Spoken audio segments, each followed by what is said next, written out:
Nano టెక్నాలజీని ఎప్పుడు గానీ మనం డ్రోన్స్ ద్వారానే వాడాలి. అంతే తప్పిస్తే మనం ఛార్జింగ్ పంపుల ద్వారా వాడదామంటే అది నడవదు. ఎందుకంటే నానో టెక్నాలజీకి certain quantity and certain measurement ఉంటుంది కాబట్టి నానో టెక్నాలజీ అనేది డ్రోన్స్‌లో కరెక్ట్‌గా ఉంటుంది. అంతే తప్పిస్తే మనం ఛార్జింగ్ పంపులో కనుక వాడినట్టయితే నానో పర్ఫెక్ట్‌గా మిక్స్ కాదు. అలా దాని ద్వారా ఏమవుతుందంటే ఫస్ట్ ప్రాబ్లమ్ ఏంటంటే ఫస్ట్ క్వాంటిటీ కరెక్ట్‌గానే ఉంటుంది వెజిటబుల్స్‌కి. బట్ మీరు అలాగే as it is second time వాడినప్పుడు ఆ క్వాంటిటీ రాదు. దాని ద్వారా మీరు ప్రాబ్లమ్స్ ఫేస్ చేసి మళ్ళీ నెక్స్ట్ ఈ మెడిసిన్ పనిచేయడం లేదని ఇంకో ఫెర్టిలైజర్ కొని మనీ వేస్ట్ చేసుకుంటారు. మీరు చేసే మిస్టేక్ ఏంటిదంటే నానోలో వాటర్ క్వాంటిటీ అనేది ఈక్వల్‌గా ఉంది.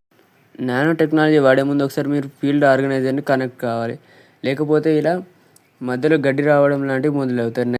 మీరు కమర్షియల్ మెడిసిన్స్ లైక్ ట్రైసర్, స్ప్రిట్, షైనీ ఇట్లాంటివి వాడితే అది మీరు ఛార్జింగ్ పంప్ ద్వారా వాడుకుంటే ఏం కాదు. బట్ నానో టెక్నాలజీ అనేది డిఫరెంట్‌గా ఉంటుంది. నానో టెక్నాలజీ అయితే ఏంటి అని మీరు కూడా ఈ ఛార్జింగ్ పంప్స్‌లో కనుక వాడినట్టయితే మీకు రిజల్ట్ కరెక్ట్‌గా రాదు. కమర్షియల్ పెస్టిసైడ్స్‌ని మాత్రం మీరు ఛార్జింగ్ పంప్‌లో వాడుకోవచ్చు.